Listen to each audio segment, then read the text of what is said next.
Coverage layanan keagamaan Kementerian Agama itu sangat luas dan potensial.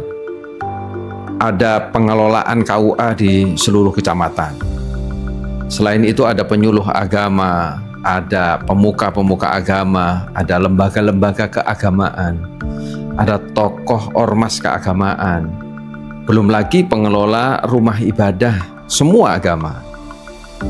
Masih juga ada zakat dan wakaf, haji dan umroh, majelis taklim, bimbingan perkawinan, ada forum kerukunan umat beragama. Pelaku ekonomi dan keuangan syariah itu juga potensial. Belum lagi ada pengajian Al-Quran dan layanan kitab suci semua agama. Ditambah sekarang jaminan produk halal. Jadi ini semua berkaitan dengan unsur masyarakat yang menjadi partner strategis Kementerian Agama.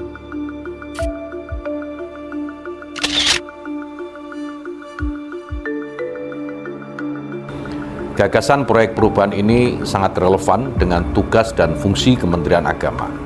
Oleh karena itu saya meminta saudara melibatkan lembaga dan ormas keagamaan, memberikan akses pelatihan kepada tenaga keagamaan yang jumlahnya jutaan orang.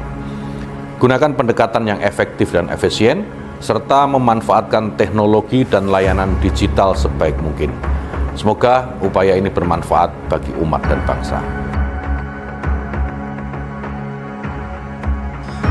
Ya, inilah tantangan besar dalam penyelenggaraan pelatihan atau diklat keagamaan. Core bisnis Kementerian Agama ini belum digarap secara serius. Memang ada banyak faktor yang menjadi kendala. Pertama, Widya Iswara Keagamaan di Pusdiklat hanya ada 52 orang atau 14,4% dari total 378 Widya Iswara yang ada di Kementerian Agama.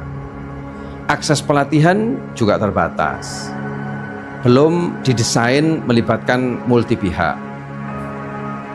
Jenis pelatihan keagamaan masih minor, dan yang krusial, anggaran pelatihan keagamaan ini sangat-sangat kecil, tidak memadai untuk pelatihan yang berkelanjutan.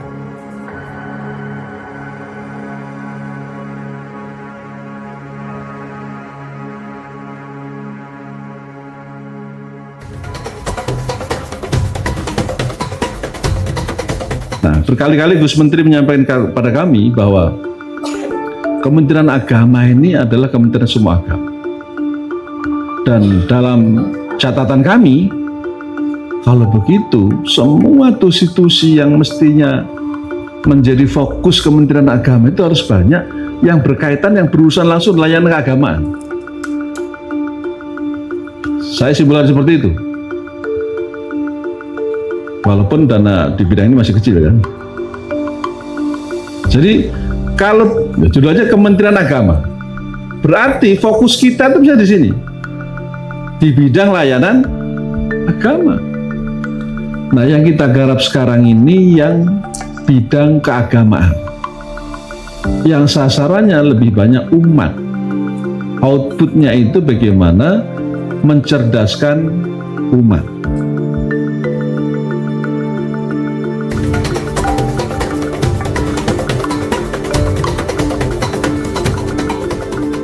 Ya, perluasan akses ini kami lakukan dengan beberapa skema. Yang pertama, memperbanyak sasaran pelatihan, meliputi personal, ASN, institusi atau jejaring. Yang kedua, dengan cara menambah jumlah dan jenis pelatihan yang dibutuhkan atau relevan dengan kebutuhan pengguna. Dan yang ketiga, membuka akses sebanyak mungkin dengan pola pelatihan yang lebih variatif, bisa menggunakan online based training, bisa juga offline atau tatap muka, dan hybrid, tatap maya atau blended learning. Saat ini terdapat guru sejumlah 11.356 seluruh Indonesia. Bila ini bisa dilatih secara serentak, kami yakin pelayanan umat agama Hindu di Pura akan semakin baik. Menyambut baik inisiatif Kepala Pusdiklat untuk meningkatkan SDM perwakafan secara masif di Indonesia yang jumlahnya bisa mencapai jutaan orang. Dan selama ini masih perlu literasi yang cukup mengenai perwakafan untuk mengembangkan dunia perwakafan di Indonesia. Saya mulai tahun ini, akhir tahun lah saya kira ya, tahun depan dan seterusnya, saya ingin calon pengantin itu semua mengikuti pelatihan yang jumlahnya 1.500.000, which is a big amount ya. Jadi jumlahnya besar. 1.500.000 calon pengantin itu harus mengikuti pelatihan Binwin Catim. Nah sekarang ini memang dengan metode konvensional yang kita lakukan itu baru bisa menjangkau sekitar 300.000 calon pengantin. Padahal jumlahnya kan 1.500.000. Berdasarkan Peraturan Menteri Agama Nomor 34 Tahun 2016, terdapat 5.972 KUA di seluruh Indonesia. Bila pelatihan yang digagas Pak Kapus ini mengalami perluasan akses dan dapat menjangkau seluruh KUA di Indonesia dari Sabang sampai Merauke, tentu ini adalah sesuatu yang dahsyat sekali, sebuah prestasi yang luar biasa.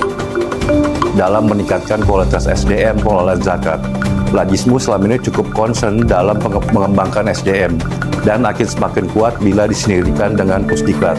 Dengan offline dan online seperti yang sekarang dilaksanakan, yaitu metode hybrid. Jadi ada yang tatap muka langsung dan ada yang melalui online melalui Zoom atau kanal YouTube. Mengapresiasi proyek perubahan Kepala Pusdiklat Tenaga Teknis Pendidikan dan Keagamaan Kementerian Agama, Bapak Mas Tuki, yang akan menjadikan lembaga administrasi negara sebagai salah satu lokus.